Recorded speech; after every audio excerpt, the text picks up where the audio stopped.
in a time when people are feeling a great deal of anxiety and fear and reservations about the future, at a time when people are going to work and don't know whether or not they will have a job when they get off, and not necessarily because of their performance, but because of what's happening in the economy. At a time when there are challenges, more so than ever before, in personal relationships. We look at what's happening on a crime level and what's happening with our youth. That many times I'm sure that we've all taken time just to stop and reflect many times when we hear what's happening in the news or read the newspapers. Where's all of this leading to? What's going on here? And so I think that now more than ever, we must begin to look at what are the things that we can do that would put us on some firm footing in life, that will enable us to do some things and use some powers that we have, that many of us go through life never ever discovering that we have those things going for us. And part of that, I believe, is knowing what it is your life worth. What is it that gives your life a sense of meaning and purpose? Because once you find that, it puts you in your power place. See, if you know what your life work is, I encourage you to start working on it. If you can't do it all at one time, do just a little bit of it. And if you don't know what it is that you showed up to do, if you don't know why you're here, I encourage you to find out what your purpose is here. What is the meaning of your life? You must know what you're going after. You must know what you are going after. You can't live your life meandering around hoping you hit something, and whatever you hit, you say, that's what I was aiming at. You have to have a specific target in mind. Most people don't succeed at getting what they're going after because they don't take the time to research what they're going after. They ask for things and then see if they want them. But you have to be careful about that, because if you ask for something, you might get it. That's a very significant question in knowing what you're going after. Before you go after it, ask God, is it yours? Because if it's not yours, then the only reason you're going after it is because it looked good on somebody else. You begin to covet what belongs to somebody else. Because God didn't want us to be jealous of each other. He wanted you to only want what he meant for you to have and not want what he meant for me to have. Now you say amen to that, but there's very few people who live by that principle. Most people want everything they see somebody else with. They buy clothes that don't look good on them. They wear hairstyles that don't look good on them. They buy houses they can't afford because they're trying to keep up with somebody else. But if you really want to be a winner, if you really want to come off as successful, if you really want to be bright, only go after things that are meant for you to have. It will make you look successful. I can make you think I know Kung Fu, as long as you let me choose who I do it to. I kick you in the head if it's the right one. And what makes you look bright is when you pick your battles. There are some things that you don't fight because that's not your fight. You don't get into that thing. You don't pick those battles. You don't covet what you see somebody else fight down because they're anointed to fight that. They can do that. You might not be gifted to fight that area, and you don't want to covet somebody else's battle or covet somebody else's success. Covet, and the other word I want you to think about is the word envy. Because envy is the attitude that you have about other people's success. When you become envious of other people's success, you fail to become everything that God would have you to be. And the quickest way to stop being envious of other people's success is to know that God has something for you, that everything in your life is preparing you for that thing, that there are in your life defining moments. This is a critical issue. Moments that if you handle properly, they are pivotal points that change your life for a lifetime. It is at these moments that if you know what you're going after, everything that you went through before is justified in preparing you for these defining moments. When you come to the defining moments in your life, you can look at the other moments in your life and say, Lord, I wasn't happy about that when it happened, but I'm glad now that it happened. Because I realized that if I hadn't have gone through that, I wouldn't be ready for this. Everything you took me through before was preparing me for this moment, and now I'm ready to go after what God has promised me and receive it at all costs.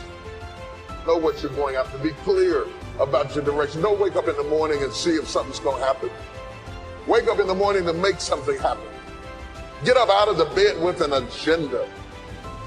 Oh, I lost half of you on that. Because you're just so happy that you got up, you don't care what does happen. You say, well, at least I'm up. But people who get up like that, nothing does happen. And the days turn to weeks. And the weeks turn to months. And the months turn to years. Years of mediocrity is what causes people to be bitter. If you want to get around bitter and complaining people, get around people who are not seeing much activity. They're bitter, they're complaining, they're cynical, and they're jealous because nothing is happening. If you want to get around less gossip and less jealousy, get around successful, busy people. Because busy people don't have time to care what's going on in your life. I have no need to investigate what's going on in your life. I have so much going on in my own life that I'm not interested in what I heard that they said that you thought, that if I thought what you said that I didn't mean if you heard it. The only people who have time for that is people who are not doing anything. And they watch your life like it's a soap opera because they're living their life vicariously through you. What's going on in your life intrigues them because nothing is going on in their life. And if you want to stop that from happening to you, wake up in the bed and know what you're going after. Get up out of the bed with an agenda. When you have an agenda, you don't spend time worrying about how you feel because it doesn't make any difference how you feel. You woke up with something to do. Positive self-direction says, I know who I am and I know where I want to go. I am accumulating knowledge and experiences and feelings and philosophies that will help prepare me for opportunities that I know will show up without notice. You know who you are and where you want to go. You've been working on the parts of your personality that will make you better, working on your attitude, working on your health, and you constantly see yourself in the place that you want to be. As you talk with yourself every day, how often do you ask, is what I am doing today getting me closer to where I want to be tomorrow? Am I making the daily adjustments necessary? Am I doing all that it takes? Will I keep on doing it until? Direction determines destination. Here's a question you need to ask yourself. Are all of the disciplines that I'm currently engaged in taking me where I want to go? What an important question at the beginning of the month, at the beginning of the week, at the beginning of the day. Because here's what you don't want to ever do. Kid yourself. You know, kid your neighbor and kid me and kid the marketplace if you want to, but gosh, you can't kid yourself. With your fingers crossed hoping you'll arrive at a good destination when you're not even headed that way. You say, well, maybe the wind will take me. Well, there's a chance. But you've got to take charge. You've got to ask yourself often, am I?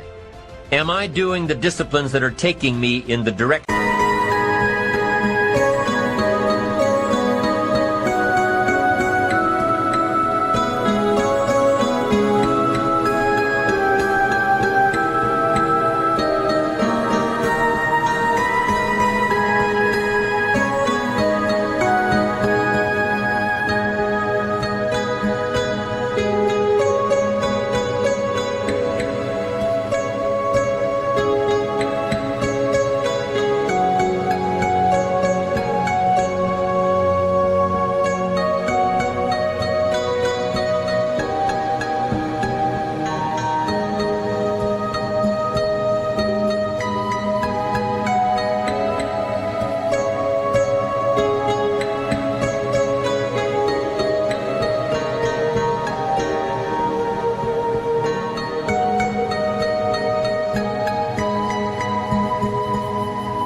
That I want to go.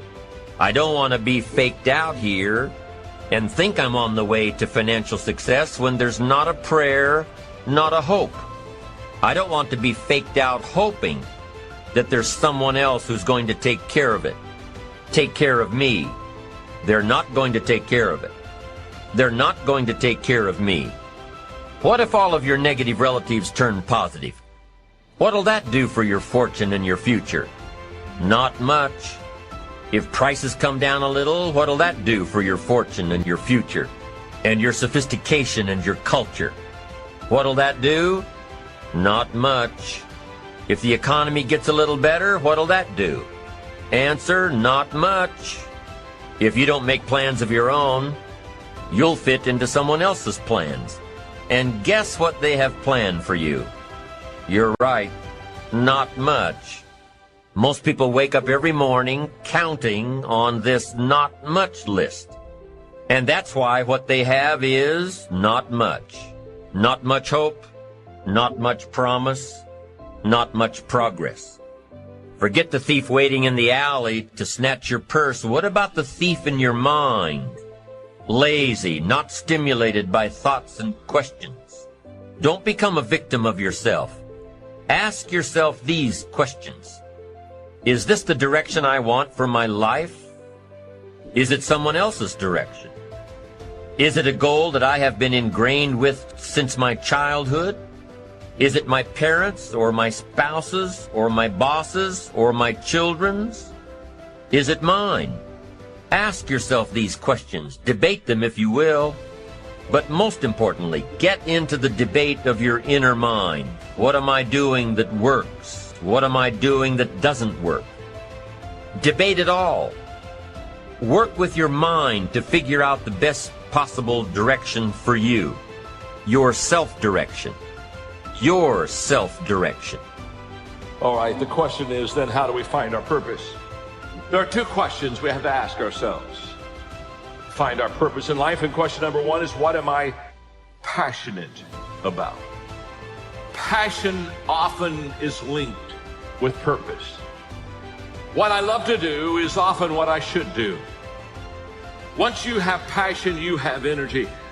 Once you find your passion, you find your purpose, there is something energetic about it. You have never known a person who was passionate that lacked energy. We talk about high energy people, we talk about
people. There's no such thing as like low energy people.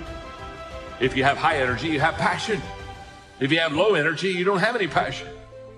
You know, some people, they're already dead. They haven't made it official yet. Now, when I say passion and purpose are linked, that is usually the case. It is not always the case. It is possible to be passionate about something that you're not good at. It's possible to be passionate about something that you're not gifted in. Hello? Let me explain. Have you ever watched the tryouts at an American Idol? Woo, they are passionately bad. Every time I see something like this, I always have a question. Whenever I see somebody that's just really passionate about something that they're not good at, I just always ask myself, where are their friends? Don't you think you should just sit down at the table and say, my name is John, I'm your friend, I just want you to know, you can't sing. So it's possible to be passionate about something that you're not good at. But I know this, if you're passionate, that it will increase your energy. And the second thing that I've discovered about passion is it sets us above the crowd. A person with passion always stands out. The world is so full of apathy. It's so full of average. It's so full of whatever. That once you have passion and Once you have a sense of energy in your life, it just sets you apart. It distinguishes you. It already gives you what I would call a head start in success in life.